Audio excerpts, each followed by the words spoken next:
नमस्कार दोस्तों। आज हम आपके सामने लेकर आए हैं एक और नया प्रैक्टिस सेट। और इस प्रैक्टिस सेट में ये जो प्रैक्टिस सेट है ये हो जाता है आपका यहाँ पर 13 नंबर का। इससे पहले हमने करा दिए हैं आपको 12 प्रैक्टिस सेट। सारे जो प्रैक्टिस सेट में क्वेश्चन हैं वो आपकी परीक्षा में आने वाले क्वेश्चन हैं। और यहाँ से जब आप इन प्रैक्टिस सेट को दे देंगे तो कुछ ना कुछ क्वेश्चन आपके यहाँ से जरूर आपकी परीक्षा में देखने को मिल जाएंगे, क्योंकि हमने सारे इस तरह के क्वेश्चन लिए हैं जो आपकी परीक्षा में जो है रिपीट होते हैं, हर बार पूछे जाते हैं। कुछ ऐसे क्वेश्चन जो है यहाँ पर लिए गए हैं, जैसे इस सेट में भी पहला क्वेश्चन ऐसा है जो बार बार आपकी परीक्षाओं में पूछा जाता है। तो चलिए देर बिल्कुल नहीं करेंगे और शुरू करेंगे आज का हमारा प्रैक्टिस सेट नंबर 13। और वीडियो शुरू करने से पहले अगर अभी तक आपने हमारे चैनल को सब्सक्राइब नहीं किया है तो आप सब्सक्राइब कर सकते हैं, वीडियो को अपने दोस्तों में भी शेयर कर सकते हैं, और वीडियो आपको अच्छा लगता है तो वीडियो को आप लाइक भी कर सकते हैं। तो चलिए देख लेते हैं आज का हमारा पहला क्वेश्चन क्या हो जाएगा 13 नंबर के प्रैक्टिस सेट का।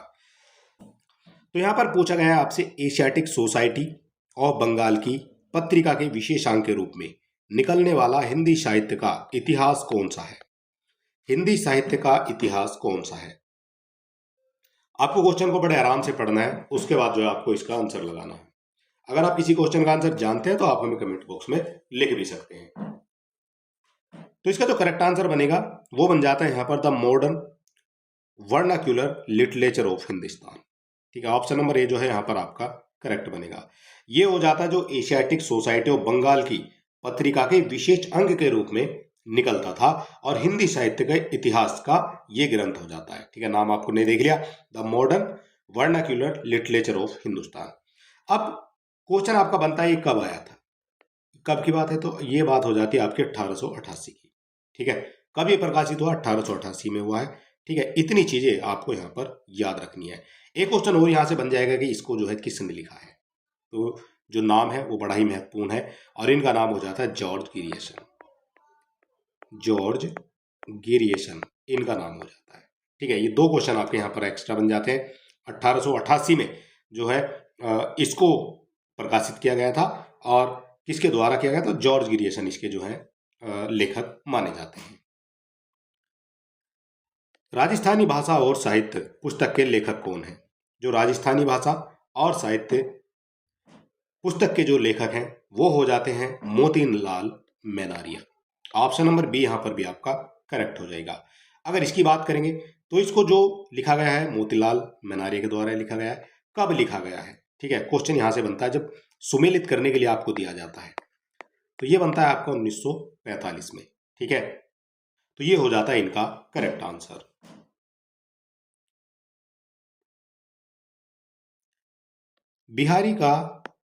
बिहारी का गागर में सागर भरने का जो गुण इतना प्रसिद्ध है वह बहुत कुछ रूढ़ि की स्थापना से ही संभव हुआ है। यह कथन किस लेखक का है? ये जो कथन है वो किस लेखक का माना जाएगा?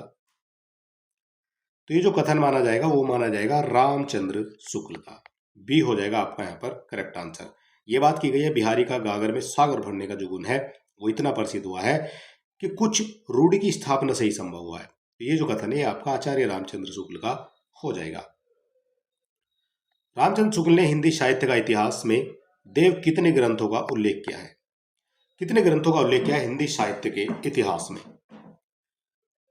तो इन्होंने रामचंद्र शुक्ल ने हिंदी साहित्य के जो इतिहास में देव के 23 ग्रंथों का उल्लेख किया है। कितनों का? 23 जो है ग्रंथों का उल्लेख किया है। ऑप्शन नंबर बी यहां पर आपका करेक्ट हो जाएगा। महाराज जसवंत सिंह के द्वारा रचित लक्षण ग्रंथ का नाम क्या है? जो लक्षण ग्रंथ है उसका नाम क्या है? महाराज जसवंत सिंह के द्वारा रचित है, और ये हो जाता है आपका भाषा भूषण। ए हो जाएगा आपका यहाँ पर करेक्ट आंसर। ये जो भाषा भूषण है इसमें आपको दोहे देखने को मिलेंगे, और 212 दोहे आपको देखने को मिल जाते हैं इसमें। कुमारपाल प्रतिबोध किसकी रचना है? कुमारपाल प्रतिबोध। तो जो कुमारपाल प्रतिबोध है ये हो जाती है सोमप्रभ सूरी की रचना मानी जाएगी। ठीक है, सोमप्रभ सूरी की ये रचना है, और ये गुजरात के जो है एक साधु माने जाते हैं। गुजरात के जैन साधु हैं ये। ठीक है, ये हैं जैन साधु। कहाँ के हैं? ये हैं गुजरात के। ठीक है, ये भी आपसे पूछ लिया जाता है। निम्नलिखित में कौन सा नाम सिद्ध परंपरा की योगिनी का नहीं बल्कि योगी का है। सिद्ध परंपरा की योगिनी का नहीं है, योगी का है। तो ये माना जाता है पुतलिपा। ये हो जाएगा यहाँ पर भी आपका करेक्ट आंसर। जो पुतलिपा है वो सिद्ध परंपरा के अंतर्गत आती हैं आपके, और ये 78वें सिद्ध जो है उनके माने जाते हैं। 78वें सिद्ध माने गए हैं। ठीक है, ये भी आपको पता होना चाहिए। अमावस के घड़ी झिलमिल चंदा, पूनम के घड़ी सूर, नाद के घड़ी बयंद गरजे, बाजत अनहद तूर। उपयुक्त काव्यांश में अनहद नाद की स्थिति को व्यक्त करने वाले योगी या संत का नाम क्या है? तो योगी या फिर इनके संत का नाम, तो वो हो जाता है यहां पर गोरखनाथ। बी हो जाएगा आपका करेक्ट आंसर। ठीक है, कबीरदास ऐसे ही मिलन बिंदु पर खड़े थे जहां से एक ओर हिंदुत्व निकल जाता है और दूसरी ओर मुसलमानत्व। कबीर विषयक उक्त मान्यता किसकी है? कबीर के विषय में ये जो मान्यता है वो किसकी है? तो कबीर के विषय में जो ये मान्यता है वो मानी जाती है हजारी प्रसाद द्विवेदी की। तो ये हो जाता है आपका ऑप्शन नंबर सी।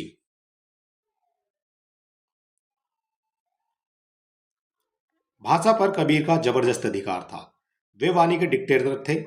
उक्त कथन किस आलोचक का है? वाणी के डिक्टेटर, क्वेश्चन यहां से भी बनता है कि वाणी के डिक्टेटर कबीर को किसने कहा है? तो ये कहने वाले हो जाते हैं हजारी प्रसाद द्विवेदी। डी हो जाता है यहां पर आपका करेक्ट आंसर। ठीक है, कौन हो जाते हैं? वाणी के डिक्टेटर कहा था, तो ये कहा था हजारी प्रसाद द्विवेदी ने। ठीक है, और रामचंद्र शुक्ल ने जो है कबीर को कहा था सदुक्कड़ी। ठीक है, अगर आपसे पूछ लिया जाए जो रामचंद्र शुक्ल है, इन्होंने कबीर को कहा था सदुक्कड़ी। ठीक है, ये भी आपसे मतलब इस तरह के क्वेश्चन भी पूछे जाते हैं। शाह निजामुद्दीन चिश्ती की शिष्य परंपरा में हाजी बाबा के शिष्य कौन थे? हाजी बाबा के शिष्य कौन माने जाते हैं? तो हाजी बाबा के जो शिष्य माने जाते हैं वो माने जाते हैं उस्मान। डी हो जाएगा यहां पर भी आपका करेक्ट। जो उस्मान है वो निजामुद्दीन चिश्ती के शिष्य परंपरा में जो है आते थे। आपसे पूछा जाएगा जो आपके उस्मान है ये कहाँ के हैं? तो ये हो जाते हैं गाजीपुर के। ठीक है, इस तरह के भी क्वेश्चन आपसे पूछ लिए जाते हैं। ये जो है गाजीपुर के थे और किसके समकालीन थे? तो ये थे जहांगीर के समकालीन। जहांगीर के ये समकालीन माने जाते हैं। कौन सा विवरण सही नहीं है? यहां पर आपको बताना है कौन सा विवरण, या 4 विवरण दिए गए हैं, कौन सा यहां पर आपका सही नहीं है। तो 84 वैष्णव की वार्ता में वल्लभाचार्य के शिष्यों की कथाएं संकलित है, ये आपका करेक्ट माना जाएगा। 252 वैष्णव की यात्रा में विठल नाथ के शिष्यों की कथाएं हैं, ये भी आपका करेक्ट माना जाएगा। उक्त दोनों वार्ताएं गोस्वामी विठल नाथ द्वारा लिखी गई हैं, तो ये गलत माना जाएगा। ठीक है, जो दोनों है ये विठल नाथ के द्वारा नहीं लिखी गई है। ठीक है, ये आपका गलत हो जाता है। और इन वार्ताओं में प्राचीन ब्रजभाषा का गद्य रूप मिलता है, ये भी करेक्ट हो जाएगा।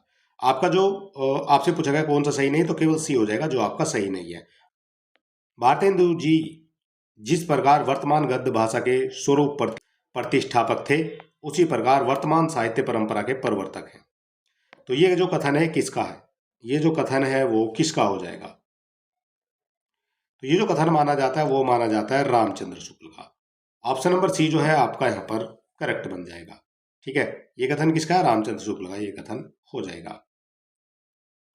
अयोध्या सिंह उपाध्याय हरिओद की कृति प्रिय प्रवास में राधा का परंपरा से एक भिन्न रूप भी है, वह है, वो कौन सा हो जाएगा भिन्न रूप? तो प्रिय प्रवास में जो राधा का परंपरा से एक भिन्न रूप है वह माना जाता है समाज सेविका का। सी हो जाएगा यहां पर आपका करेक्ट आंसर। ये जो प्रिय प्रवास है ये कब लिखा गया था? तो प्रिय प्रवास लिखा गया था आपको 1914 में। ठीक है, किसके द्वारा लिखा गया था? तो ये लिखा गया था हरिओद के द्वारा। निराला की निम्नलिखित पंक्तियां उनकी किस कविता से ली गई हैं? जो निराला है उनकी पंक्तियां किस कविता से ली गई हैं? यह है उपाय कहे उठे राम, ज्यो मंदिर घन, कहती थी माता मुझको सदा राजीव नयन। तो ये जो पंक्तियां हैं ये किसकी हैं? तो ये जो पंक्तियां मानी जाती है वो मानी जाती है राम की शक्ति पूजा की। सी हो जाएगा आपका यहां पर करेक्ट आंसर। और ये जो राम की शक्ति पूजा है ये किसकी है? तो राम की शक्ति पूजा लिखी गई है आपकी निराला के द्वारा। ठीक है, सूर्यकांत त्रिपाठी निराला के द्वारा लिखी गई है राम की शक्ति पूजा। आज नदी बिल्कुल उदास थी, सोई थी अपने पानी में, यह किस कवि की काव्य पंक्तियां हैं? आज नदी बिल्कुल उदास थी, सोई थी अपने पानी में। तो ये जो पंक्तियां हो जाती हैं ये हो जाती हैं आपकी केदारनाथ अग्रवाल की। ठीक है, किसकी हो जाएंगी? केदारनाथ अग्रवाल की हो जाएंगी। और केदारनाथ की एक कविता थी, वो थी आज नदी बिल्कुल उदास थी। ठीक है, उससे जो है ये ली गई है। प्रयोगवाद का प्रवर्तक माना जाता है, प्रयोगवाद का प्रवर्तक, तो प्रयोगवाद का जो प्रवर्तक माना जाता है सच्चिदानंद निरंजन वात्स्ययन अज्ञेय को माना जाता है प्रयोगवाद का प्रवर्तक। और आपसे पूछ लिया जाए कि प्रयोगवाद का जो है आरंभ कब से हुआ है? ठीक है, आरंभ अगर आपसे पूछ लिया जाता है तो ये हुआ है 1943 से। ठीक है, प्रयोगवाद की यहाँ पर बात हो रही है। और ये जो प्रयोगवाद है ये संपादक थे 1943 में, तो ये थे तार सप्तक के। प्रथम जो तार सप्तक था उसके जो है ये प्रकाशक हो जाते हैं आपके हीरानंद वात्स्यायन अज्ञेय जी। ठीक है, तो जो पहला तार सप्तक है वो कब आया है? वो आया आपका 1943 में। ये क्वेश्चन भी आपका बनता है। सहमति नहीं, यह समकालीन शब्द नहीं, इन बालिगों के बीच चालू मत करो, ये पंक्तियां किस कविता से ली गई हैं? ये पंक्तियां किस कविता की हैं? तो ये जो पंक्तियां हैं वो लिखी गई हैं आपकी नक्सल बाड़ी से। और नक्सल जो बाड़ी है वो किसकी है? तो नक्सल बाड़ी हो जाती है ये आपकी सुदामा पांडे की। सुदामा पांडे, ये हो जाती है आपकी नक्सल बाड़ी। रामचंद्र शुक्ल जी के अनुसार खड़ी बोली गद्य की पहली रचना कौन सी है? खड़ी बोली गद्य के अनुसार पहली रचना कौन सी है? तो पहली रचना इनकी मानी जाती है चंद छंद वर्णन की महिमा। ये हो जाएगा आपका यहाँ पर करेक्ट आंसर। कौन सा हो जाएगा? चंद छंद वर्णन की महिमा। और ये लिखा गया है आपका खड़ी बोली में। किस में लिखा गया है? खड़ी बोली में इसको लिखा गया है। ठीक है, ये हो जाता है इसका करेक्ट आंसर। यह श्याम पराजय की भय की संशय की, भर गए तिमिर से ये सूने गलियारे, जिनमें बूढ़ा झूठा भविष्य याचक सा है भटक रहा टुकड़ों को हाथ पसारे। तो ये पंक्तियां किस रचना की है? रचना आपको बतानी है किस रचना की ये पंक्तियां हैं। तो ये जो पंक्तियां हैं ये मानी जाती है आपकी अंधा युग की। क्वेश्चन और क्या बनेगा आपसे? बनेगा अंधा युग किसका है? अंधा युग हो जाती है आपकी धर्मवीर भारती की। धर्मवीर भारती की हो जाएगी आपकी अंधा युग। अंधा युग जो है ये कब प्रकाशन हुआ है? तो इसका प्रकाशन हुआ है आपका 1955 में। कई सारे क्वेश्चन बनते हैं आपके जो है इस तरह से ही निकलकर बनते हैं और इसी तरह से आपको जो है पढ़ना भी पड़ेगा। औरंगजेब की आखिरी रात एकांकी के लेखक कौन है? औरंगजेब की आखिरी रात ये एक एकांकी है और इसके जो लेखक माने जाते हैं वो माने जाते हैं राम कुमार वर्मा। डी हो जाएगा आपका करेक्ट आंसर। ठीक है, ये हो जाते हैं औरंगजेब की आखिरी रात है, एक एकांकी है, राम कुमार वर्मा के द्वारा जो है ये लिखा गया है। किस्सा और दृष्टि को जोड़ने वाला तत्व उपन्यास में चरित्र सृष्टि है, किसका कथन है? किस्सा और दृष्टि को जोड़ने वाला तत्व उपन्यास में चरित्र सृष्टि है। तो ये कथन जो बनेगा वो बन जाता है आपका राम स्वरूप चतुर्वेदी का। ठीक है, किसका बनेगा? राम स्वरूप चतुर्वेदी का ये कथन बन जाएगा।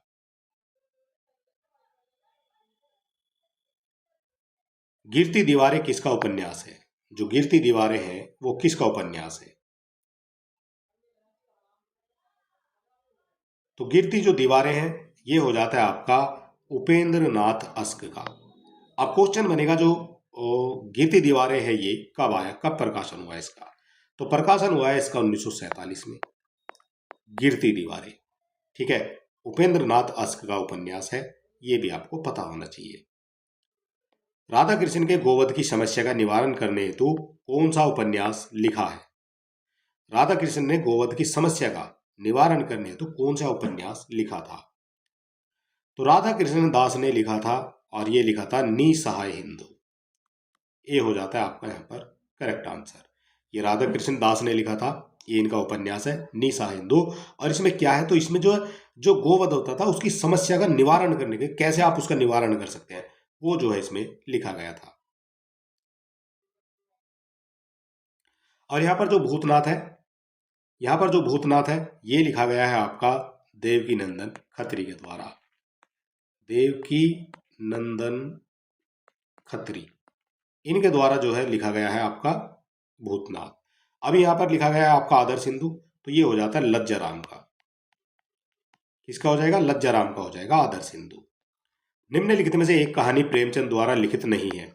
4 कहानी दी गई है आपको, इनमें से कौन सी है जो प्रेमचंद की नहीं है। तो प्रेमचंद की जो है यहाँ पर हो जाएगी पूस की रात प्रेमचंद की है, कजा की प्रेमचंद की है, कफन भी प्रेमचंद की है। लेकिन जो पत्नी है वो पत्नी प्रेमचंद की नहीं है। पत्नी किसकी हो जाएगी, तो पत्नी हो जाएगी आपकी ये जैनेन्द्र की। किसकी हो जाएगी, जैनेन्द्र की हो जाएगी आपकी पत्नी। ठीक है, ये हो जाएगा इनका करेक्ट आंसर। कविता की नई तारीख किसकी कहानी है। कविता की नई तारीख किसकी कहानी है, तो कविता की जो नई तारीख है वो हो जाती है काशीनाथ सिंह की। ठीक है, कविता की नई तारीख काशीनाथ सिंह की है। अगर आपसे पूछ लिया जाए इसका प्रकाशन, तो इसका प्रकाशन हो जाता है 2012 में। ठीक है, इसका प्रकाशन 2012 में हुआ है। नया रास्ता कहानी के लेखक कौन है। नया रास्ता कहानी के लेखक,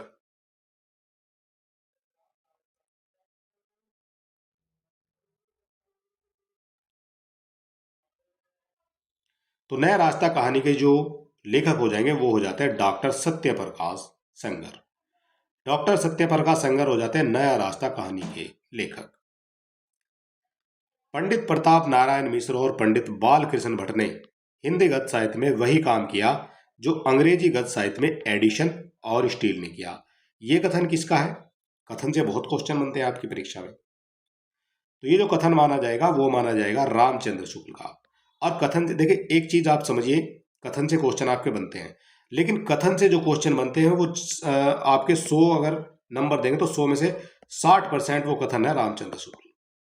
अगर आपको तुक्का ही लगाना है तो 60% में जो है आपका रामचंद्र शुक्ल ही लगाना पड़ेगा, क्योंकि इन्हीं से सबसे ज्यादा क्वेश्चन कथन से बनते हैं। ठीक है, तो ये भी आपको याद रखना पड़ेगा। अगर कहीं तुक्का लगाने की बात है तो आपको रामचंद्र शुक्ल ही लगाना पड़ेगा। लंका की एक रात में निबंधकार कौन है। लंका की एक रात, तो लंका की एक रात के जो निबंधकार हैं वो माने जाते हैं कुबेरनाथ, कुबेरनाथ राय। ठीक है, ये हो जाता है लंका की एक रात, इसके निबंधकार माने जाते हैं कुबेरनाथ राय।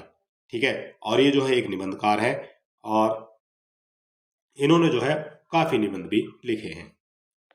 उपनिवेश में स्त्री की लेखिका कौन है। उपनिवेश में स्त्री, तो उपनिवेश में जो स्त्री है इसके जो लेखक हो जाते हैं वो माने जाते हैं प्रभा खेतान। ये हो जाएगा आपका यहाँ पर करेक्ट आंसर।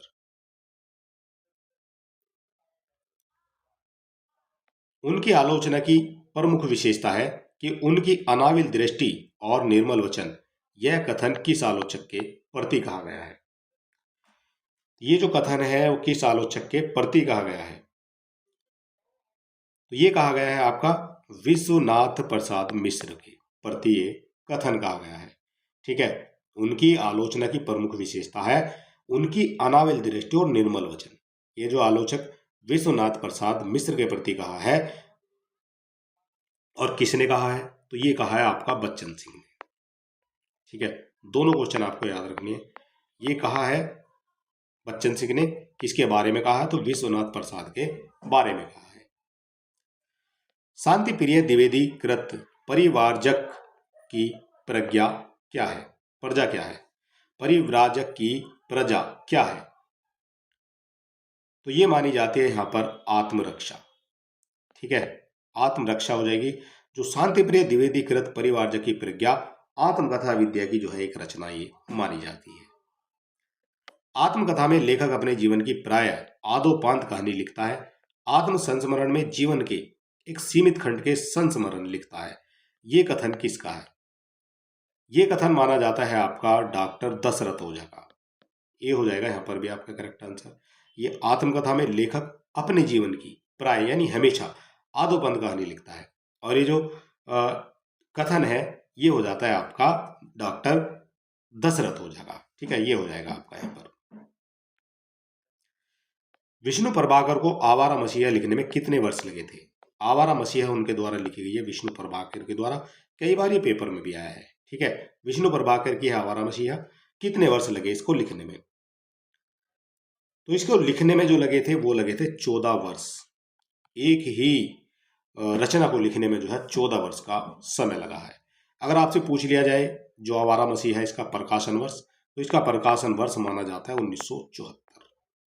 ठीक है, 14 वर्ष का जो है समय बहुत बैठता है एक ही जो है लिखने में, एक ही कृति को लिखने में। रामकृष्ण परमहंस के जीवन को लक्ष्य करके लिखी गई पुस्तक हलचल के पंख के लेखक कौन है? हलचल के पंख के लेखक तो ये माने जाते हैं मोहन अवस्थी। बी हो जाएगा आपका यहाँ पर करेक्ट आंसर। ठीक है, हलचल के पंख के लेखक मोहन अवस्थी माने जाएंगे। रदिया महादेवी वर्मा के किस संस्मरण की पात्र है? जो रदिया है ये महादेवी वर्मा के एक संस्मरण की पात्र है और उस संस्मरण का नाम हो जाता है बदलू। ठीक है, उसकी जो है एक पात्र मानी जाती है। और इसमें जो है एक कुम्हार है बदलू और उसकी रदिया का जो है एक दाम्पत्य प्रेम दिखाया गया है बदलू का और रदिया का। ठीक है, तो ये हो जाता है। संस्मरण साहित्य में महादेवी वर्मा कृत संस्मरण नहीं है।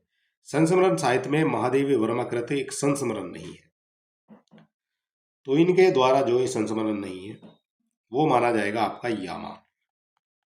ठीक है, यामा जो है एक संस्मरण नहीं है, यामा इन्हीं के द्वारा लिखी गई लेकिन संस्मरण नहीं है। ठीक है, तो ये क्या है यामा? यामा है एक आपका कविताओं का संग्रह माना जाता है, कविताओं का संग्रह। ठीक है, ये हो जाएगा आपका यामा जो है एक कविताओं का संकलन जो है माना जाएगा। और जो महादेवी वर्मा है इनकी कई कृतियां आपसे पूछ ली जाती है, उनमें आपकी जैसे निहार है, रश्मि है, नीरजा है, सांध्या गीत कई बार पूछी गई है। ठीक है, तो ये सभी जो है इनको होती है। और ये जो यामा है, यामा के लिए जो है इनको ज्ञानपीठ पुरस्कार भी मिला है, तो ये भी इंपॉर्टेंट हो जाएगा यहाँ पर यामा के बारे में। इनको जो है इसके लिए भारतीय ज्ञानपीठ पुरस्कार भी मिला है, ज्ञानपीठ पुरस्कार मिला है। ठीक है, किसके लिए मिला है? यामा के लिए मिला है।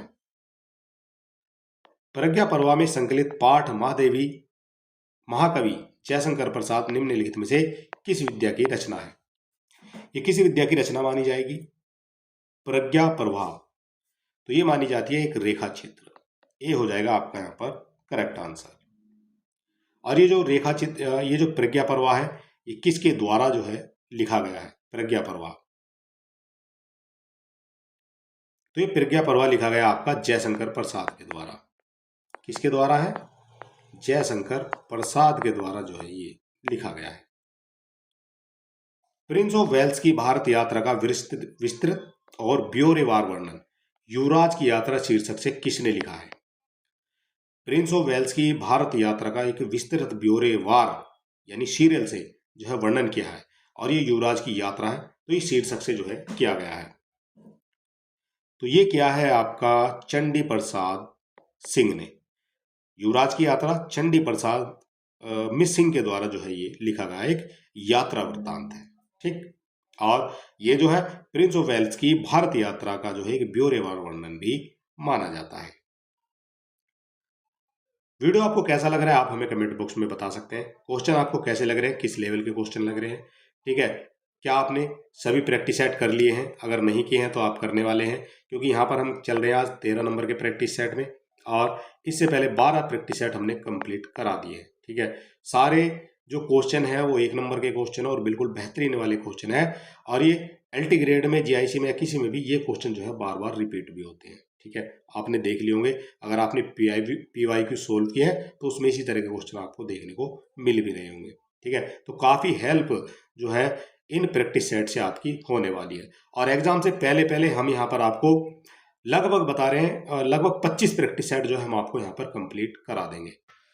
और अगर अभी तक आपने हमारे चैनल को सब्सक्राइब नहीं किया है तो आप सब्सक्राइब कर सकते हैं और वीडियो को अपने दोस्तों में भी शेयर कर सकते हैं। तो चलिए देख लेते हैं अगला क्वेश्चन। अरे यायावर रहेगा याद में संकलित परशुराम से तुरखम पाठ के संदर्भ में निम्नलिखित में से क्या सही है? सही क्या है? सही आपसे पूछा गया है। तो यहां पर जो सही हो जाएगा वो हो जाता है एक टायर की राम कहानी। ठीक है, एक तो ये आपका सही हो जाएगा और एक हो जाता है लेखक के चालक की कहानी। ठीक है, तो ये दोनों जो है आपके यहाँ पर करेक्ट हो जाएंगे। तो एक और दो दिए गए हैं आपके ऑप्शन नंबर सी में। ठीक है, अरे यायावर रहेगा याद में संकलित जो परशुराम से तुरखम पाठ के संदर्भ में ये जो है आपके सही यहाँ पर माने जाएंगे। ठीक है, और ये जो अरे यायावर रहेगा याद, इसका जो अगर आपसे पूछ लिया जाए इसका प्रकाशन कब हुआ है, तो इसका जो प्रकाशन हुआ है वो 1953 में। कब हुआ है? 1953 में जो है इसका प्रकाशन जो है हो जाता है। ठीक है, ये भी आपको पता होना चाहिए। हिंदी यात्रा साहित्य का जनक किसे कहा जाता है? हिंदी यात्रा साहित्य का जनक किसे कहा जाता है? तो हिंदी यात्रा साहित्य का जो जनक माना जाता है वो माना जाता है राहुल सांकृत्यायन को। बी हो जाएगा आपका यहाँ पर करेक्ट आंसर। अगर इनके साहित्य की बात करेंगे तो उनमें बहुत इंपॉर्टेंट साहित्य हैं जो आपसे पूछे जाते हैं। जैसे एक आ जाएगा यहाँ पर मेरी तिब्बत यात्रा, कुछ लिखकर दिखाते हैं हम आपको। एक आ जाएगा मेरी तिब्बत यात्रा। ठीक है, दूसरा आ जाएगा मेरी लद्दाख यात्रा। तीसरा आ जाएगा यात्रा के पन्ने, एशिया के दुर्लभ भूखंड और चीन में कन्फ्यूजन। ये कई सारे हैं जो आपसे पूछ लिए जाते हैं। निम्नलिखित में कौन सा अर्थ दोष के अंतर्गत आता है? अर्थ दोष के अंतर्गत आता है, कौन सा हो जाएगा वो? तो अर्थ दोष के अंतर्गत आने वाला हो जाता है यहां पर कष्टार्थ, कष्टार्थव्य, ये जो है अर्थ दोष के अंतर्गत आता है। और एक आपका जो न्यून पदत्व दोष है, एक आपका अधिक पदत्व है और एक आपका अप्रयुक्त पदत्व है, ये किसके अंतर्गत आ जाते हैं? तो ये आ जाते हैं आपके सभी शब्द दोष के अंतर्गत। ये आ जाते हैं आपके शब्द दोष के अंतर्गत, ये तीनों आ जाएंगे। और जो ये है कष्टात्र, ये आ जाता है आपका अर्थ दोष के अंतर्गत।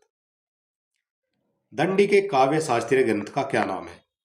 दंडी के काव्य शास्त्रीय ग्रंथ का नाम हो जाता है काव्य दर्श। सी हो जाएगा आपका करेक्ट आंसर। ठीक है, ये हो जाएगा आपका यहाँ पर करेक्ट। अलंकार संप्रदाय के प्रवर्तक कौन है? अलंकार संप्रदाय के प्रवर्तक ये माने जाते हैं भामा। बी हो जाएगा आपका यहाँ पर करेक्ट आंसर। अगर आपसे पूछ लिया जाए जो रस संप्रदाय है उसके प्रवर्तक कौन है? रस संप्रदाय के प्रवर्तक, ठीक है, ये कई बार आपसे पूछा जाता है। तो इसके जो प्रवर्तक बनते हैं वो बनते हैं आपके आचार्य भरत मुनि। ठीक है, कौन बन जाएंगे? आचार्य भरत मुनि बन जाते हैं रस संप्रदाय के प्रवर्तक। ठीक है, इस तरह से पूछ लिया जाता है आपसे। निम्नलिखित में कौन सा अर्थ प्रकृतियों के अंतर्गत नहीं आता है? अर्थ प्रकृतियों के अंतर्गत नहीं आएगा। तो अर्थ प्रकृतियों के अंतर्गत नहीं आता आपका विषादंत। कौन हो जाएगा? विषादंत हो जाता है ये। ठीक है, ये अर्थ प्रकृतियों के अंतर्गत नहीं आता है। उधर गरजती सिंधु लहरिया कुटिल काल के जालोसी, चली आ रही फैन उगलती फन फैलाए व्यालोसी। पंक्ति में कौन सा रस है? रस आपको यहां पर बताना है कौन सा हो जाएगा। तो इसमें जो रस हो जाएगा वो हो जाता है यहां पर भयानक रस। बी हो जाएगा आपका करेक्ट आंसर। कौन सा रस हो जाएगा? तो भयानक रस यहां पर जो है आपका होने वाला है। तो यहां पर आपका हो जाता है भयानक रस, आपको देखने को यहां पर मिल जाएगा। चंपक हरवा अंग मिली अधिक सुहाए, जानी परे सिये जंब कुंभलाए। पंक्ति में कौन सा छंद है? तो यहां पर कौन सा छंद हो जाएगा इन पंक्तियों में? तो इन पंक्तियों में जो छंद माना जाएगा वो माना जाता है आपका बर्वे। और बर्वे की अगर मात्रा की बात करें तो बर्वे में आपको देखने को मिल जाती है 12 और 7 मात्राएं। तो यहां पर जो है 12 और 7 मात्राएं आपको देखने को मिल जाती हैं बर्वे में। ठीक है, तो ये हो जाता है आपका यहां पर करेक्ट आंसर।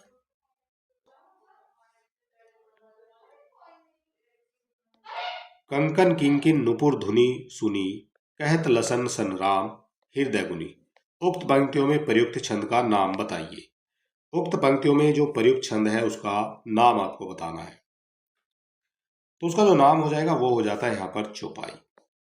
ठीक है, जो यहाँ पर छंद लिखा गया है चौपाई हो जाता है। और चौपाई की जो बात है, जो खासियत है वो है इसके प्रत्येक चरण में जो है 16 मात्राएं आपको देखने को मिल जाएंगी। कितनी मात्राएं? 16 मात्राएं प्रत्येक चरण में देखने को मिलती हैं इसमें।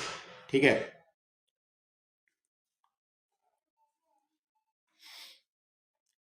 अमिय हलाहल मद भरे सेत श्याम रत्नार, जियत मरत झुकी झुकी परत, जे ही चितवत एक बार। उपयुक्त दोहे में अलंकार है, तो इस दोहे में कौन सा अलंकार माना जाएगा? तो उपयुक्त दोहे में माना जाएगा यथा संख्या अलंकार। कौन सा माना जाएगा? यथा संख्या अलंकार जो है यहां पर माना जाएगा। इसके बाद आ जाता है आपका सागर सा गंभीर हृदय, गिरी सा ऊंचा हो जिसका मन। इस पंक्ति में कौन सा अलंकार है? तो इस पंक्ति में कौन सा अलंकार यहां पर जो है दिया गया है? सागर सा, जहां पर सा सी से आ जाता है वहां हो जाता है आपका उपमा अलंकार, यानी कि सी जो है आपका यहाँ पर बिल्कुल करेक्ट मान लिया जाएगा। ठीक है, तो सागर सा, गिरी सा, तो जहां पर भी सा सी से देखने को मिल जाए वहां पर आपका हो जाता है उपमा अलंकार। नेपाली भाषा की लिपि क्या है? नेपाली भाषा की लिपि, तो नेपाली भाषा की लिपि हो जाती है आपकी देवनागरी। बी हो जाएगा यहां पर भी आपका करेक्ट आंसर। भोजपुरी का मुख्य केंद्र क्या है? भोजपुरी का मुख्य केंद्र क्या है? तो भोजपुरी का जो मुख्य केंद्र माना जाता है वो माना जाता है भोजपुर। डी हो जाएगा आपका यहाँ पर भी करेक्ट आंसर। ठीक है, और ये भोजपुरी कहाँ पर है? तो ये मन पड़ता है आपका बिहार में। ठीक है, बिहार का जो एक छोटा सा इलाका है, तो भोजपुर कहाँ है? तो भोजपुर हो जाएगा आपका बिहार में। निम्नलिखित में बिहारी उपभाषा की बोली नहीं है। बिहारी उपभाषा की बोली नहीं है, तो बिहारी उपभाषा की जो बोली नहीं है, जो बुंदेली है वो बिहारी की नहीं है। बाकी भोजपुरी जो है वो बिहारी की आ जाएगी, मगही आ जाएगी, और मैथिली ये सभी जो है बिहारी उपभाषा की बोली हो जाएंगी। लेकिन बुंदेली जो है ये उससे संबंधित नहीं है। ठीक है, बुंदेली किसकी हो जाएगी? तो बुंदेली हो जाती है पश्चिमी हिंदी की। पश्चिमी हिंदी की ये जो है इसकी उपभाषा हो जाएगी बुंदेली। वे ध्वनियां जिनके उच्चारण में स्वतंत्रियों के निकट आ जाने से उनके बीच निकलती हवा से उनमें कंपन होता है वो कहलाती हैं।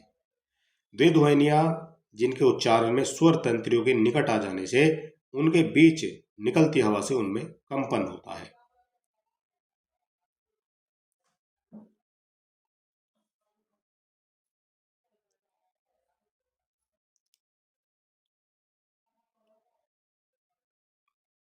तो वो कहलाती हैं आपकी घोष ध्वनि। सी हो जाएगा आपका करेक्ट आंसर।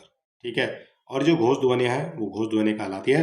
और ये घोष ध्वनि है उनमें आपके वर्ग का तीसरा, चौथा, पांचवा और सभी स्वर जो है आपको देखने को मिलते हैं। ठीक है, तो ये सब क्या हो जाती है? वर्ग का तीसरा, चौथा और पांचवा। ठीक है, और सभी जितने स्वर होते हैं, और यह रह ले वह है, ये सभी जो है घोष वर्ण की श्रेणी में आपको देखने को मिल जाएंगे। ठीक है, मात्रा स्वर को क्या कहते हैं? जो मात्रा स्वर है उसको क्या कहा जाएगा? तो मात्रा स्वर को कहा जाता है यहाँ पर समरूप ग्रेफीम। ठीक है, मात्रा स्वर को समरूप ग्रेफीम कहते हैं।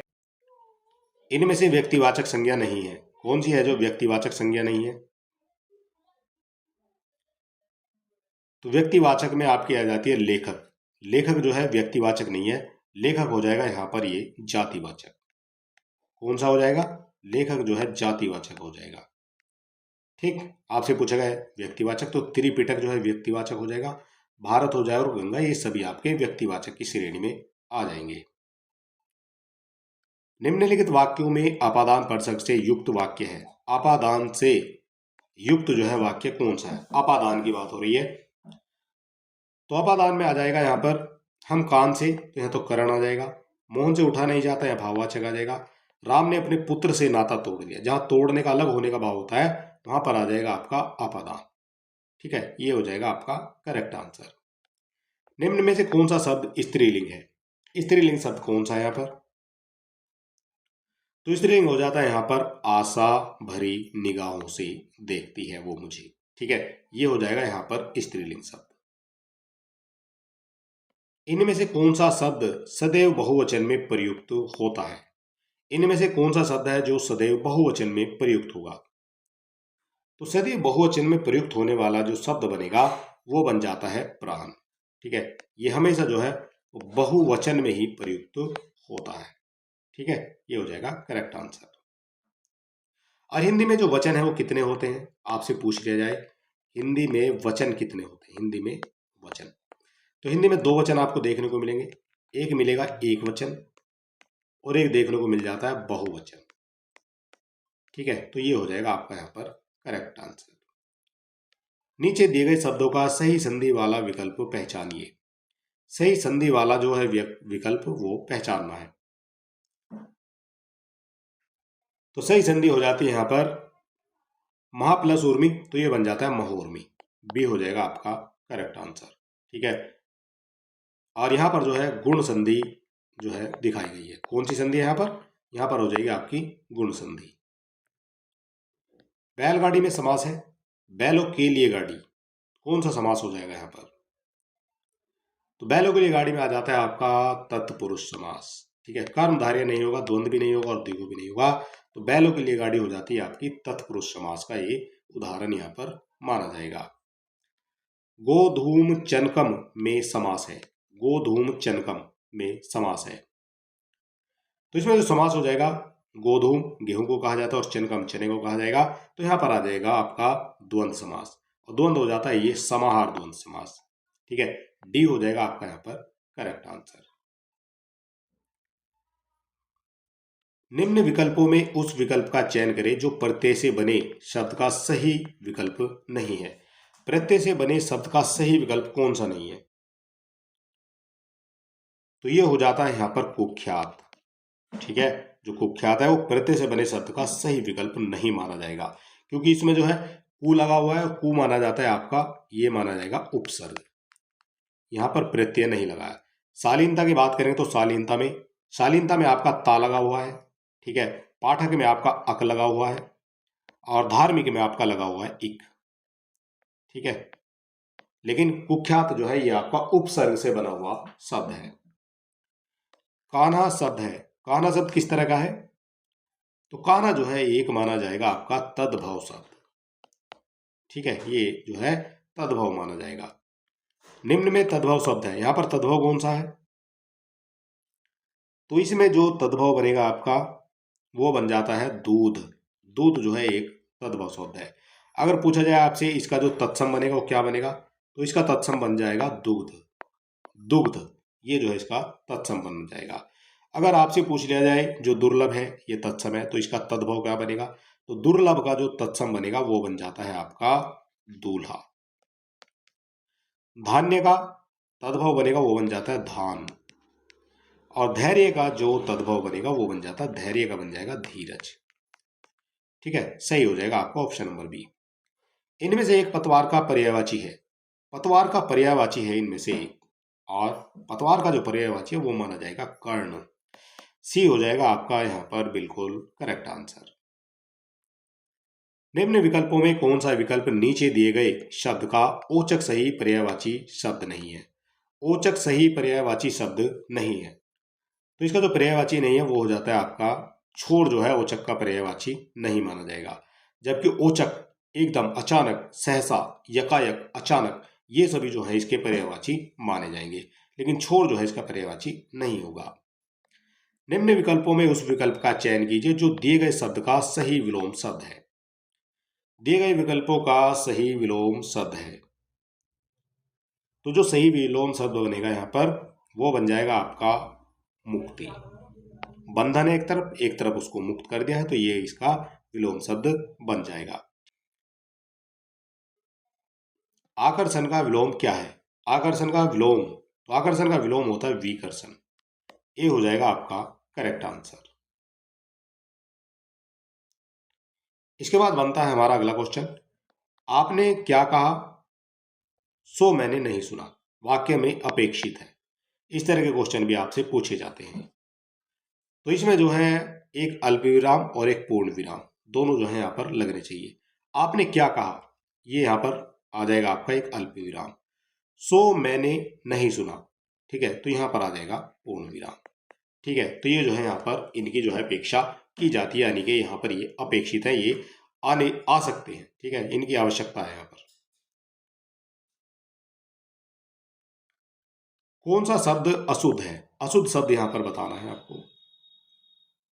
जो सोंख्य है वो आपका ऐसे ही लिखा जाएगा, आकाश भी आपका ऐसे ही लिखा जाएगा, निरपराध को इसी तरह से लिखा जाएगा, लेकिन जो आपका माधुर्यता है ये आपका यहाँ पर कहीं ना कहीं गलत लिखा हुआ है। माधुर्यता ये आपका गलत है। ठीक है, इसका जो शुद्ध रूप बनेगा वो बन जाएगा माधुर्य। माधुर्य जो है आपका ये शुद्ध रूप यहाँ पर बन जाएगा। इनमें से अशुद्ध वाक्य कौन सा है? अशुद्ध वाक्य पूछा गया आपसे। तो अब हम पुस्तक पढ़ेंगे, तो ये तो बिल्कुल आपका करेक्ट बन जाएगा, ये तो ठीक है। वह अपनी ससुराल गया, बिल्कुल हो सकता है वो अपनी ससुराल गया, उसकी शादी हो गई, वो अपने ससुराल चला गया। मैं तुम्हें कुछ कहना चाहता हूँ, तो बिल्कुल हो सकता है मैं तुम्हें कुछ कहना चाहता हूँ। ठीक है, और मुझे उनकी अपेक्षा सबसे अधिक अंक मिले, अपेक्षा ये यहाँ पर गलत हो जाएगा। ठीक है, ऐसे ही जो है इसको नहीं बोला जाएगा। ठीक है, यही आपका यहाँ पर गलत माना जाएगा। जबकि यहाँ पर बनेगा कि मुझे उनकी अपेक्षा अधिक अंक मिले, सबसे अधिक नहीं अधिक अंक मिले। इस तरह से आप इसको लगा सकते हैं। जो कम खर्च करने वाला है उसके लिए एक शब्द क्या है? कम खर्च करने वाला। तो कम खर्च करने वाले के लिए आ जाता है मितव्ययी। ठीक है, और जो ज्यादा खर्च करता है वो हो जाता है अपव्ययी। ठीक है, जो फिजूल खर्ची करता है उसके लिए आ जाता है आपका अपव्ययी, वो फालतू खर्च करता है, अपव्ययी वाला। जिस व्यक्ति का चित्त किसी भी देश, काल और परिस्थिति में एक समान है उसके लिए उपयुक्त शब्द क्या होगा? जिस व्यक्ति का चित्त किसी भी देश, काल और परिस्थिति में एक समान रहता है, तो उसके लिए जो एक शब्द बनेगा वो बनेगा शांत चित्त। वो तो हमेशा एक जैसा रहेगा, शांत चित्त वाला। ठीक है, ये हो जाएगा यहाँ पर करेक्ट आंसर। और समदर्शी की बात करेंगे, जो सभी को एक समान दृष्टि से देखता है उसको समदर्शी कहा जाएगा। अलौकिक यहाँ पर कहा जाएगा जो एक इस लोक का ना हो, अलौकिक है। ठीक है, तो वो इस लोक का नहीं हो, अलौकिक है। ठीक, और स्थिर चित्त, जिसका चित्त या ध्यान किसी एक ही बात में लगाओ बस वो हो जाता है स्थिर चित्त। ठीक है, तो आप कृष्ण की भक्ति करते हैं तो स्थिर चित्त जो है आपको हो जाना चाहिए। ना बहुत गर्म ना बहुत ठंडा कहलाता है। ना बहुत गर्म ना बहुत ठंडा कहलाता है, तो ना बहुत गर्म है ना बहुत ठंडा है, तो ये कहलाएगा समशीतोष्ण। ठीक है, समान जो है शीतोष्ण हो जाएगा ये। फूक फूक कर पैर रखना, इस मुहावरे का सही अर्थ क्या है? फूक फूक कर पैर रखना, तो इसका जो सही अर्थ हो जाएगा वो हो जाता है सोच विचार कर काम करना। सी हो जाएगा आपका करेक्ट आंसर। खाक में मिलाना मुहावरे का सही अर्थ क्या है? खाक में मिलाना मुहावरे का सही अर्थ, तो खाक में मिलाने का हो जाएगा नष्ट कर देना। सी हो जाएगा आपका करेक्ट आंसर। ठीक है, ये हो जाता है आपका खाक में मिलाना, बिल्कुल नष्ट कर देना। आंखें चार होना मुहावरे के अर्थ का दिए गए विकल्पों में से चयन कीजिए। आंखें चार होना, तो आंखें चार होने का मतलब होता है प्रेम होना। ये हो जाएगा आपका करेक्ट आंसर। संस्कृत के किस ग्रंथ का आरंभ श्री शब्द से तथा समापन लक्ष्मी शब्द से होता है? संस्कृत का कौन सा ग्रंथ है जिसका आरंभ होता है श्री शब्द से और समापन होता है लक्ष्मी शब्द से? तो संस्कृत का यह ग्रंथ हो जाता है किरात अर्जुनीयम। सी हो जाएगा यहां पर करेक्ट आंसर। ठीक है, और ये किसके द्वारा लिखा गया है? जो किरात अर्जुनीयम है ये लिखा गया है आपका महाकवि भारवी के द्वारा लिखा गया है, और ये लिखा गया 7वीं से 8वीं शताब्दी में। ठीक है, ये हो जाएगा आपका करेक्ट आंसर। कालिदास के नाटकों में स्त्रियां तथा निम्न श्रेणी के पात्र किस भाषा में बोलते हैं? जो स्त्रियां हैं और जो निम्न भाषा के पात्र, निम्न पात्र हैं, निम्न श्रेणी के पात्र हैं, किस भाषा में बोलते हैं? तो वो बोलते हैं प्राकृत भाषा में। बी हो जाएगा आपका करेक्ट आंसर।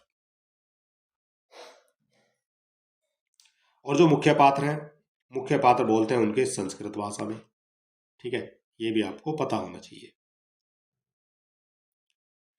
इनमें से कौन सी रचना भारवी की है? कौन सी रचना है जो भारवी की है?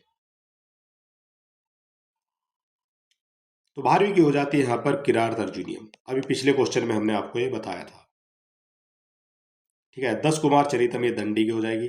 अभिज्ञान शाकुंतलम हो जाती है आपकी कालिदास की, और रघुवंशम भी जो है ये भी कालिदास की हो जाएगी। संकल्प में कौन सी संधि है?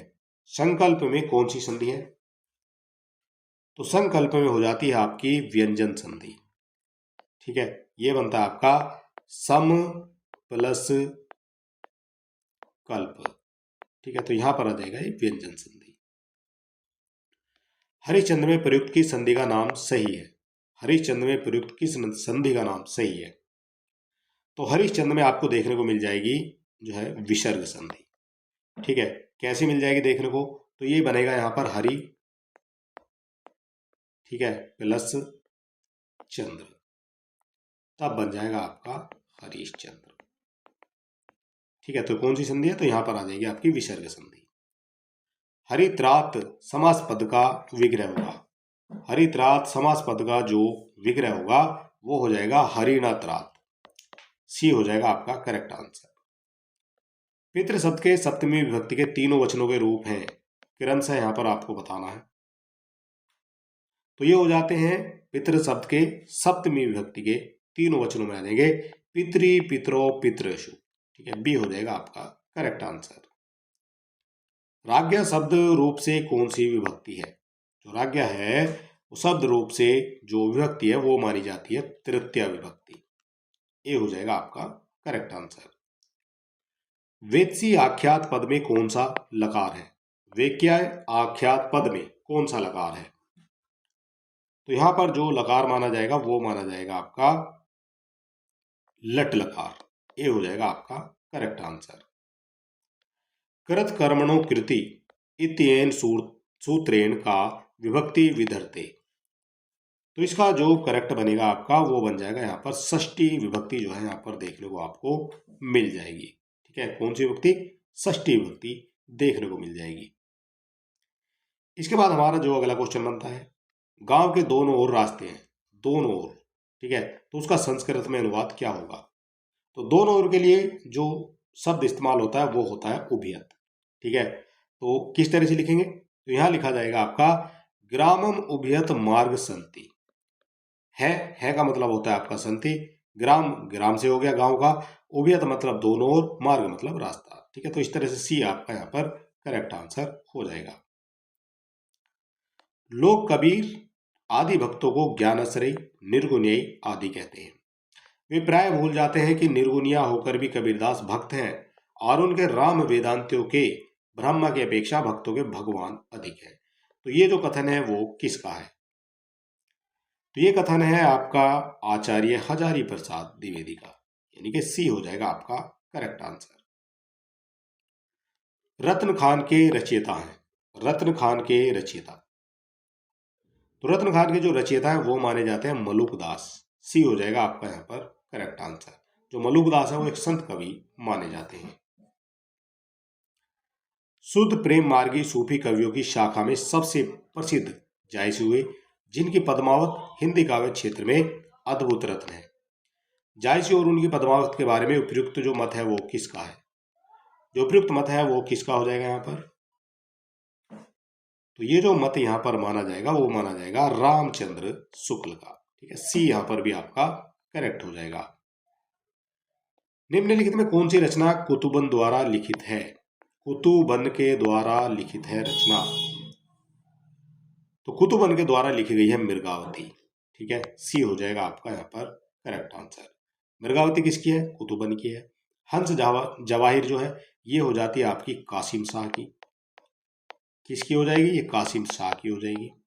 इंद्रावती आपसे पूछ ले तो इंद्रावती हो जाती है आपकी नूर मोहम्मद की, नूर मोहम्मद की हो जाएगी। और चित्रावली है ये आपकी उस्मान की, ठीक है। इन सभी से आपके क्वेश्चन बार बार पूछे गए हैं। भक्तमाल के रचयिता हैं, भक्तमाल के रचनाकार माने जाते हैं आपके नाभादास। ठीक है, भक्तमाल के जो रचयिता है वो नाभादास माने जाएंगे। गोरख जगायो जोग भक्ति भगायो लोग, काव्य पंक्ति किस कवि की है? तो ये जो पंक्तियां हैं वो किस कवि की मानी जाएंगी? तो ये मानी जाती है तुलसीदास की। ठीक है, तुलसीदास की ये कविताएं आपकी मानी गई हैं। फटिक भूमि पदकर पग छाया यह शोभा, अति राजती करी करी परति पद प्रतिपनी, वसुधा कमल बैठकी साजगी। उपयुक्त काव्य में पंक्तियां ये किसकी है? ये जो पंक्तियां हैं वो मानी जाती हैं आपकी सूरदास की। सी हो जाएगा आपका यहाँ पर करेक्ट आंसर। ठीक है, और सूरदास के जो ली गई है वो ली गई है आपकी भ्रमर गीत से। भ्रमर गीत किसके द्वारा लिखा गया है? सूरदास के द्वारा। वहीं से जो है ये पंक्तियां भी ली गई हैं। रामचंद्र शुक्ल के हिंदी साहित्य का इतिहास में दर्ज अष्टछाप के प्रारंभिक 4 कवियों का सही अनुक्रम क्या है? रामचंद्र शुक्ल के हिंदी साहित्य का इतिहास में दर्ज अष्टछाप के प्रारंभिक 4 कवियों का जो सही अनुक्रम है वो क्या है? तो इनका जो सही अनुक्रम है वो देख लेते हैं। तो सबसे पहले आपको यहां पर देखने के मिल जाएंगे, ये आ जाते हैं आपके कृष्णदास। दूसरे नंबर पर आपको देखने को मिल जाएंगे परमानंद दास, फिर आ जाएंगे आपके सूरदास, और लास्ट में आ जाएंगे आपके नंददास। ठीक है, तो इस तरह से आपका जो है बनेगा, ये बनेगा आपका DCBA, और DCBA दिया गया आपका ऑप्शन नंबर सी में। ठीक है, यही आपका करेक्ट आंसर यहां पर माना जाएगा। निम्नलिखित में कौन सी रचना केशवदास की नहीं है? केशवदास की नहीं है कौन सी रचना? तो केशवदास की हो जाती है आपकी जो भू परिक्रमा, ये आपकी केशवदास की नहीं है। ज्ञान गीता केशवदास की है, रत्न भावनी है, और जहांगीर जसचंद्रिका है। लेकिन जो भू परिक्रमा है ये आपकी केशवदास की नहीं है। ये किसकी है? तो ये है आपकी विद्यापति की। विद्यापति की जो है ये रचना मानी जाएगी। छीनी पितंबर कस्मर कम्मरते सुविदादई मीडी कपोलन रोरी, नैन नचाए कही मुस्काए लला फिर आइयो खेलन होरी। ठीक है, तो ये काव्य पंक्तियों के रचयिता कौन माने जाएंगे? तो इनके जो रचयिता माने जाएंगे वो माने जाएंगे पद्माकर। सी हो जाएगा आपका यहाँ पर करेक्ट आंसर। ठीक है, पद्माकर है आपके रीतिकालीन कवि, उनके द्वारा जो है ये पंक्तियां कही गई हैं। मधुप उपनाम से काव्य अनुवाद करने वाले कवि निम्नलिखित में से कौन से हैं? मधुप उपनाम से काव्य अनुवाद करने वाले कवि, तो ये माने जाते हैं मैथिली शरण गुप्त। ठीक है, बी हो जाएगा आपका करेक्ट आंसर। ठीक है, मैथिली शरण गुप्त हो जाएंगे जो मधुप उपनाम से काव्य अनुवाद करने वाले कवि माने जाते हैं। टोटल 100 क्वेश्चन हमने यहाँ पर कर लिए हैं। वीडियो आपको कैसा लग रहा है आप हमें कमेंट बॉक्स में बता सकते हैं। अगर आप किसी क्वेश्चन का आंसर जानते हैं तब भी आप हमें कमेंट बॉक्स में बता सकते हैं, और किसी तरह का सुझाव देने के लिए भी आप हमें कमेंट बॉक्स में लिख सकते हैं। अगर अभी तक आपने हमारे चैनल को सब्सक्राइब नहीं किया तो आपको कर लेना चाहिए। प्रति क्षण नूतन वेश बनाकर रंग बिरंग निराला, रवि के सम्मुख थिरक रही नद में वारित माला। पंक्तियों के रचनाकार कौन है? यहां पर पूछा गया है इनके रचनाकार कौन है। तो इनके जो रचनाकार यहां पर माने जाएंगे वो माने जाएंगे राम नरेश त्रिपाठी। बी हो जाएगा आपका करेक्ट आंसर। ये जो आपकी काव्य की जो पंक्तियां हैं ये ली गई हैं आपकी पथिक से। ठीक है, कहां से ली गई हैं? तो इनका खंड काव्य पथिक, वहां से जो है ये ली गई हैं। छायावाद के बारे में रामचंद्र शुक्ल की स्थापनाएं हैं। छायावाद के बारे में रामचंद्र शुक्ल की जो स्थापनाएं हैं वो कौन कौन सी हो जाएंगी?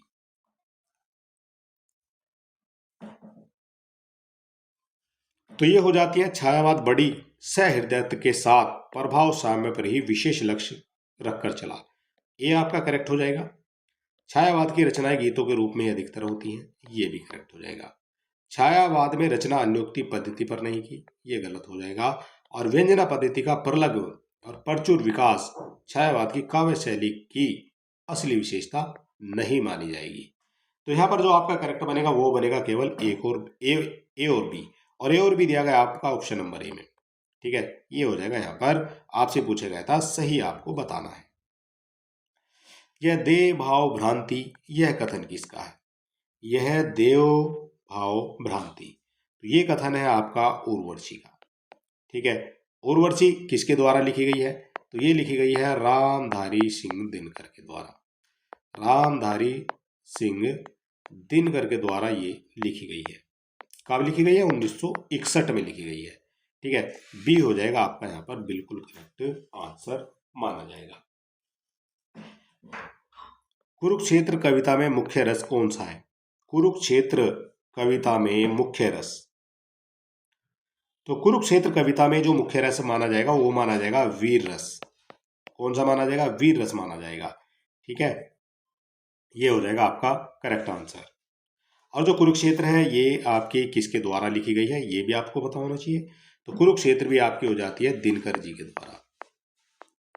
ठीक है, तो ये भी जो है रामधारी सिंह दिनकर की जो है कीर्ति मानी जाती है कुरुक्षेत्र। निम्नलिखित में सूर्यकांत त्रिपाठी निराला की किस कविता में यथार्थवादी चेतना स्वरूप रूप में दिखाई देती है? तो ये जो दिखाई देती है वो दिखाई देती है आपकी कुकुरमुत्ता में। ये हो जाएगा आपका यहाँ पर करेक्ट आंसर। ठीक है, कुकुरमुत्ता किसका है? तो ये हो जाता है आपका सूर्यकांत त्रिपाठी निराला का। अब अपना और पराया क्या, आबाद रहे रुकने वाले, हम स्वयं बंधे थे और स्वयं हम अपने बंधन तोड़ डाले, हम अपने बंधन तोड़ चले। प्रस्तुत काव्य पंक्तियां किस कविता की हैं? तो ये जो काव्य पंक्तियां हैं ये किसकी हैं? तो ये काव्य पंक्तियां मानी जाती हैं आपकी दीवानों की हस्ती।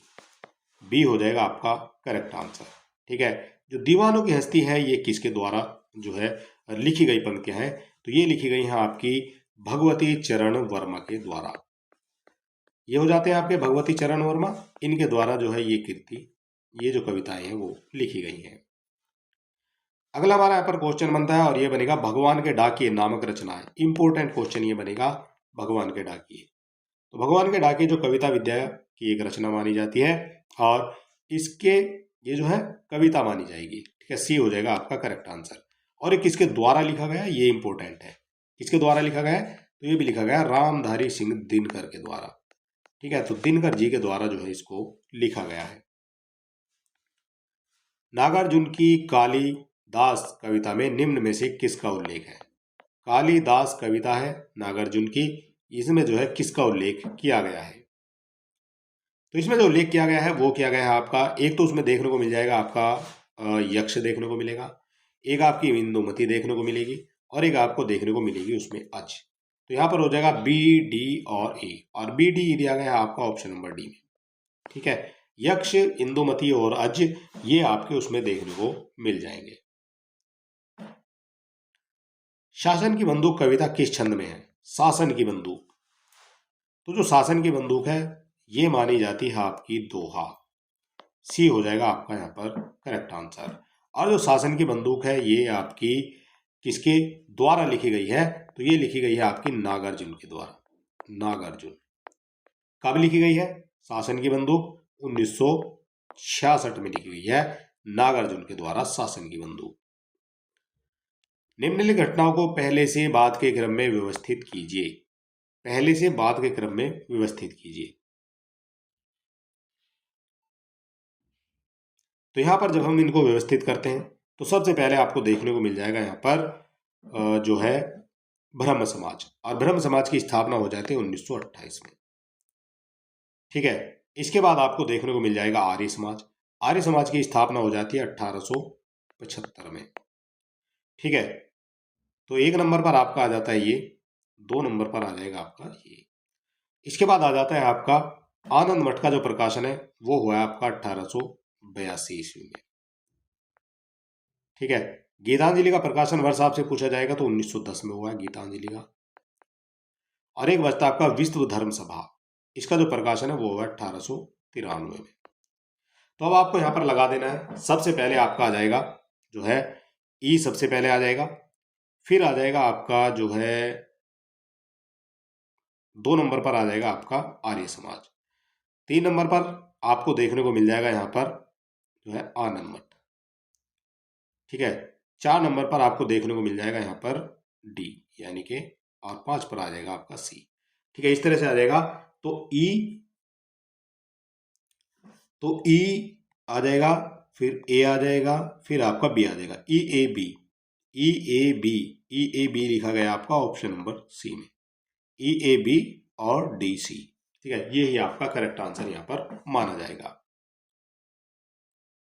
नागरी प्रचारणी सभा के संस्थापक कौन है? नागरी प्रचारणी सभा के संस्थापक पूछे गए हैं। तो इसको जो संस्थापक है वो माने जाते हैं आपके, एक तो शिव कुमार सिंह हो जाएंगे, एक हो जाते हैं राम नारायण मिश्र, और एक हो जाते हैं श्याम सुंदर दास। ठीक है, तो तीनों आपके यहाँ पर करेक्ट बन जाएंगे।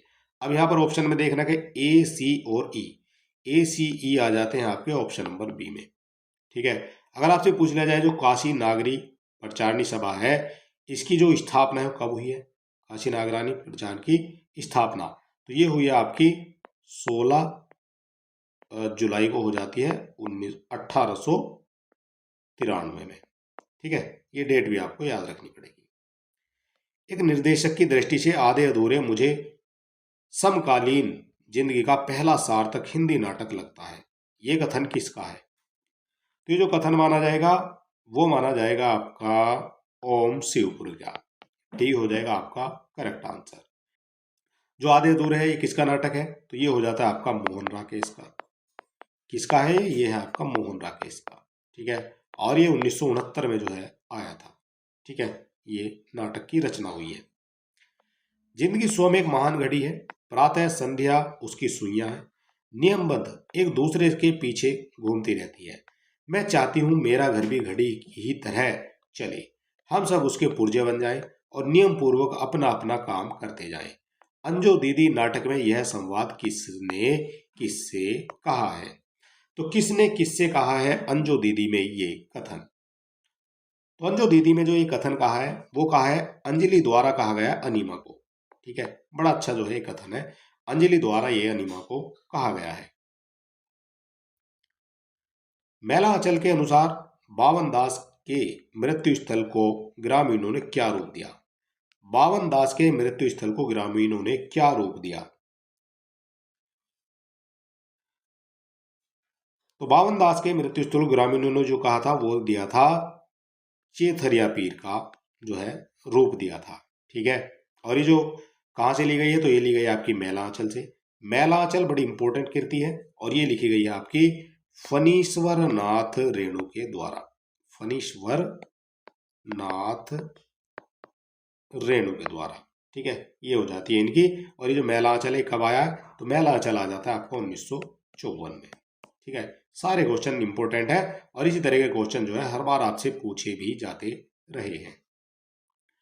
यहाँ पर सूची को सूची 2 से मिलान करना है। सूची 1 में आपके स्त्री के पात्र दिए गए हैं और सूची 2 में उनके पति या फिर उनके प्रेमी दिए गए हैं।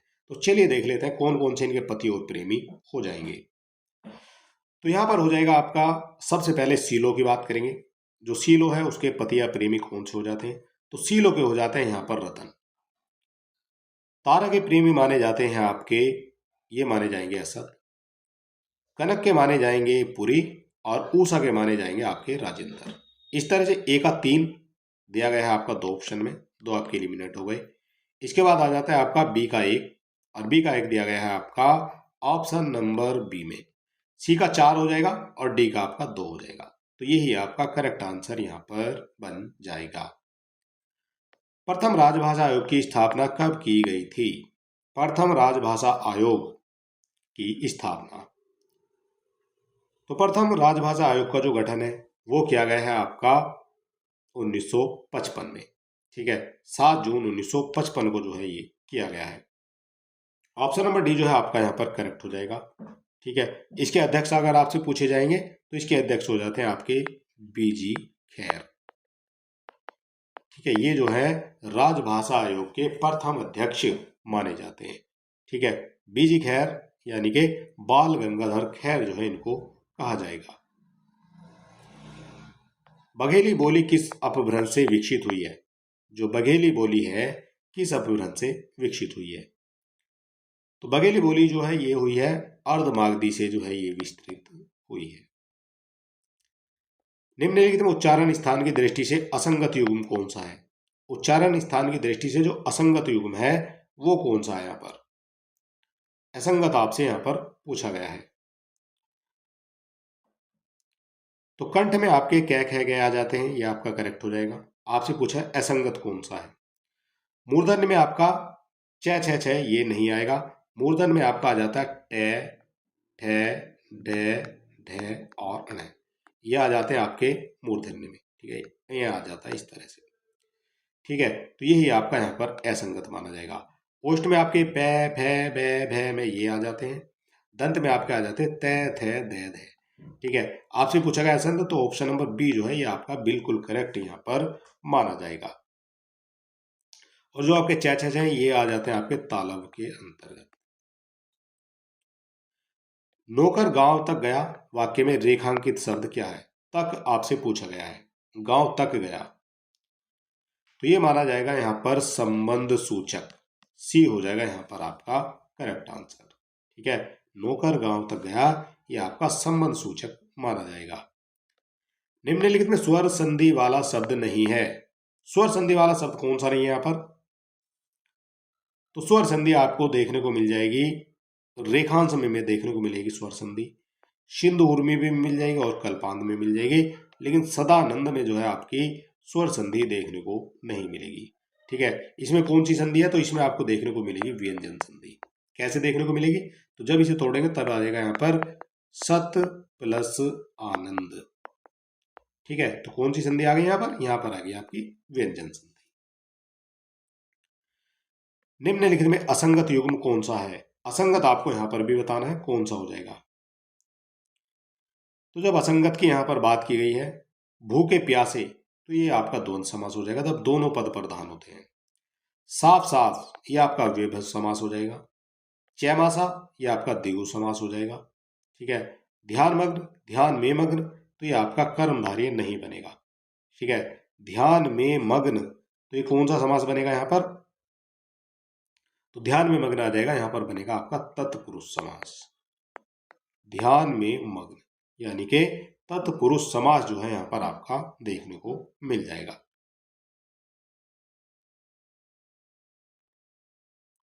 निम्नलिखित में सुलोचना शब्द में उपसर्ग और प्रत्यय का कौन सा विकल्प सही है?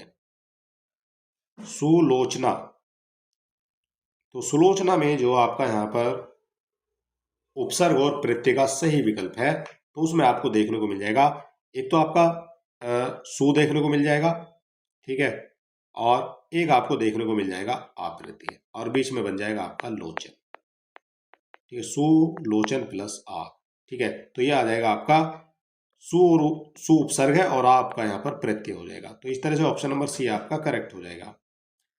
निम्नलिखित शब्दों में कौन सा शब्द तत्सम शब्द का कौन सा है? निम्नलिखित शब्दों में से तत्सम शब्द कौन सा है? तो तत्सम आपको यहां पर बताना है, और तत्सम यहां पर हो जाता है आपका, वो हो जाएगा आपका दिवस। ठीक है, ये हो जाएगा आपका यहाँ पर तत्सम। अगर इसका तद्भव पूछा जाएगा तो वो हो जाएगा आपका दिन। ठीक है, ये हो जाएगा इसका तत्सम। तो दिन बनेगा इसका तद्भव शब्द। ठीक है, तद्भव अगर आपसे पूछ लिया जाए तो दिन आपका तद्भव शब्द माना जाएगा। दूध का दूध पानी का पानी लोकोक्ति का सही अर्थ क्या है? दूध का दूध पानी का पानी, तो इसका जो सही वाक्य में प्रयोग बनेगा वो बनेगा निष्पक्ष न्याय। ठीक है, बी हो जाता है आपका यहाँ पर करेक्ट आंसर।